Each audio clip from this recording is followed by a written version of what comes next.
नमस्कार, मी सुमित्रा बोधवानी आपल्या चॅनलवर तुम्हा सर्वांचे मनापासून स्वागत करते. मित्रांनो, आई-बाबांचं प्रेम तर आपण नेहमीच पाहतो, पण घरच्या कोपऱ्यात बसून संपूर्ण घरावर मायेची सावली धरणारी एक नजर असते, ती म्हणजे आजीची नजर. आजच्या व्हिडिओमध्ये आपण या मायेच्या नजरेबद्दल आणि तिच्या संस्काराबद्दल बोलणार आहोत. चला तर मग सुरू करूया. निहार आणि मल्हार दोन्ही जुळं भावंड. बाबा, आजी लाडाने निहार, मल्हार अशी हाक मारायचे. खरे तर शाळेमध्ये खरंच जास्त हुशार होती निहार. मल्हारचं सगळं लक्ष बास्केटबॉलमध्ये नाहीतर मित्रांमध्ये. त्यामुळे 9वीमध्ये मल्हारपेक्षा खूपच चांगले मार्क मिळाले होते. विद्यार्थ्यांच्या दुर्दैवाने का सुदैवाने कोविड-19 लहर देशामध्ये आली आणि 10वीची परीक्षा रद्द झाली. शाळेने घेतलेल्या परीक्षेवर निकाल लागला. त्यामुळे निहार आणि मल्हार उत्तम मार्क मिळवून सायन्स साईडला ॲडमिशन मिळाली. वडील मिलिटरीमध्ये होते असल्यामुळे ते भारताच्या सीमेवरती रुजू होते. आई आणि आजी दोघीजणी घरी. निहार, मल्हार सगळं काही ऑनलाईन चालू होतं. मुलाचा अभ्यास आणि व्यवस्थित चालू होता. करता करता 11वी ऑनलाईन झाली. 12वीच्या परीक्षा पण थातुरमातुर झाली. दोघींनीही पण वडिलांच्या इच्छेप्रमाणे नीटची परीक्षेची जोरदार तयारी चालवली होती. केमिस्ट्रीचे अवघड प्रश्न मल्हार सहज सोडवत होता, तर बायोलॉजीचे वेगवेगळे प्रश्न चुटकीसर सुटत होते. फिजिक्स मात्र दोघेजण मिळूनच करत होते. दोघांचाही जोरदार अभ्यास अगदी मन लावून चालला होता. मधून मधून आईचं त्यांच्याकडे आवडीचं बाहेरचं पदार्थ मागून त्यांचे लाड पुरवीत होती. आजीचं पण नातवंडावर ती बारकाईने लक्ष ठेवणे चालू होते. डोक्याला तेल लावून देणे, सकाळी लवकर उठू दे, रात्री झोपताना दूध, हळद हे असले बारीक सारीक प्रेमपूर्वक कामं आजी हौसेने करत होती. रोज संध्याकाळी तिच्या थरथरत्या आवाजातले आहे रामदासांचे मनांचे श्लोक ऐकताना दोघेही नातवंडांना खूप मजा येई. बऱ्याच वेळेला मल्हार निहारला अजून चिडवायचा की तुझे मन अचपळ आहे, तुझ्या डोक्यात शिरत नाही, तुझा अभ्यास होत नाही असं म्हणून दोघांची गमतीशीर भांडाभांडी पण चालू असते. दोघांनीही मन लावून अभ्यास करून नीटची परीक्षा उत्तमरित्या दिली. निहार तर अगदी 100% म्हणत होता की तिला नक्कीच चांगल्या मेडिकल कॉलेजमध्ये ॲडमिशन मिळेल. मल्हार असं काही म्हणणं नव्हतं. त्याला कळत नव्हतं की त्यांनी बरोबर उत्तरे दिली की चुकीची. रिझल्टच्या वेळेला बाबा मुद्दामच सुट्टी काढून घरी आले होते. ऑनलाईन रिझल्टच्या वेळेला सगळ्यांची उत्सुकता अगदी ताणल्या गेल्या होत्या. बघता बघता तो काय मल्हारचा नंबर सायन हॉस्पिटलला लागलेला आणि निहारचं कुठेच नाव नव्हतं. अगदी थोडक्याने निहार नीटच्या लिस्टमध्ये आलेली नव्हती. आई-बाबांना प्रश्नच पडला की मल्हारसाठी आनंद मानावा की निहारची शीट हुकली म्हणून दुःख मानावं. जो तो नातेवाईक भेटायला येईल तो आधी मल्हारला मिठी मारे, त्याचे सगळे तोंड भरून अभिनंदन करत होते. भावी डॉक्टर म्हणून आदराने त्यांच्याकडे बघत होते. अचानक आई-बाबांची प्रतिष्ठा अतिशय उंचावली. लोकांनी भरीस पाडून आई-बाबांना मेजवानीचा बेत करायला लावला. त्यांच्या जमातीमध्ये मेडिकल कॉलेजला ॲडमिशन मिळणारा मल्हार हा पहिलाच मुलगा होता. निहारने ठरवलं की ती अभ्यास करून पुढच्या वर्षी नक्कीच नीटची परीक्षा पास होईल. तरी पण आलेल्या मेळ्यामध्ये ती जणू काही बाजूला पडली होती. ठरल्याप्रमाणे कॉलनीच्या जवळच एक छोटा हॉल घेऊन सर्व नातेवाईकांनी मस्त मटणाचा बेत करून मल्हारच्या ॲडमिशनचा जल्लोष केला. बायकांमध्ये एवढी शिकायची पद्धतच नव्हती. त्याच्यामुळे निहारची हार कोणाला फारसं लक्ष पण गेलं नाही.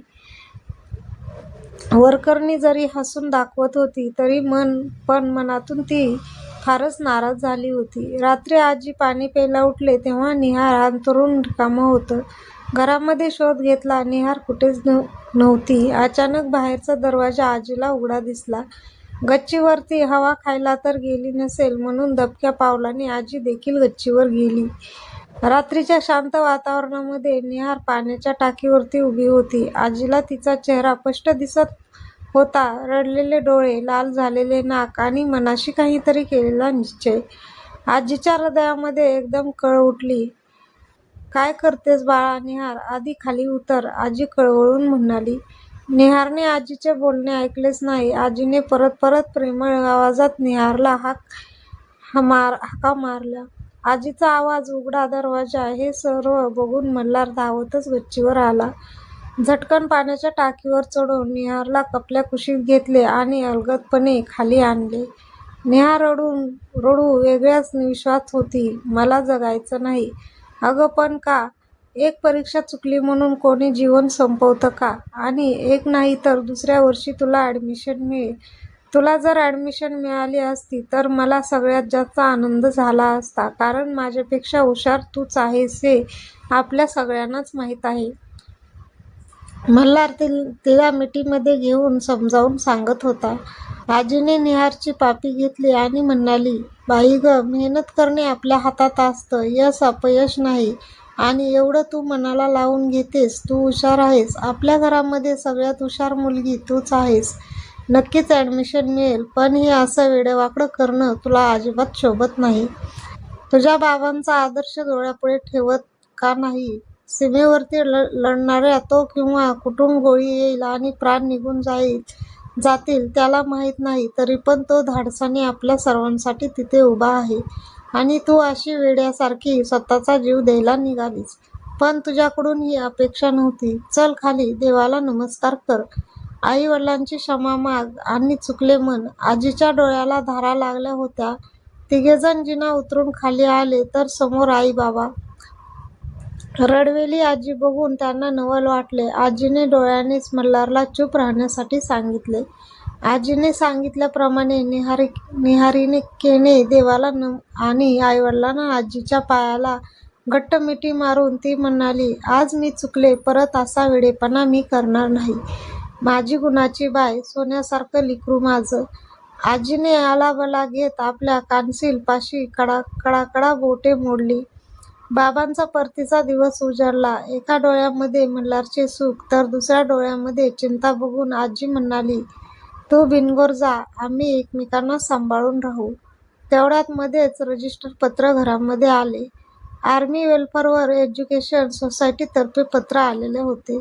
सुरुवातीला सगळ्यांना पत्र मल्हार संबंधी असे वाटले. बाबांनी पत्र उघडून बघितले तो काय, निहारिकाला आर्मी मेडिकल कॉलेजमध्ये ॲडमिशन मिळालेली होती. तिच्या उत्तम गुणांमुळे तिला स्टेट मेडिकल कॉलेजऐवजी डायरेक्टली आर्मीच्या मेडिकल कॉलेजमध्ये प्रवेश देण्यात आला होता. आई बाबांनी निहारला प्रेमाने जवळ घेतले. तिच्या कपाळाचे प्रेमाभराने चुंबन घेतले. बाबा म्हणाले, मला खात्री होती बाळा, तुझी हुशारी अशी कमी पडणार नाही. मला तुम्हा दोघांचा अतिशय अभिमान आहे. आता त्या घरामध्ये आनंदाचे अगदी उद्यान आलेलं आहे. तुम्ही पण सर्व पेढे खा आणि सगळ्यांच्या आनंदात सहभागी व्हा. मित्रांनो, आजीची नजर फक्त पाहत नाही तर ती आपल्यावर संस्कार करत असते. तुमच्या आजीची कोणती आठवण तुम्हाला सर्वात जास्त रडवते किंवा हसवते? मला खाली कमेंट करून नक्की सांगा. जर व्हिडिओ मनाला भिडला असेल तर व्हिडिओला लाईक करा, आपल्या मित्रपरिवारांसोबत शेअर करा आणि आपल्या चॅनेलला सबस्क्राईब करायला विसरू नका. पुन्हा भेटूया अशाच एका सुंदर विषयासोबत. तोपर्यंत धन्यवाद.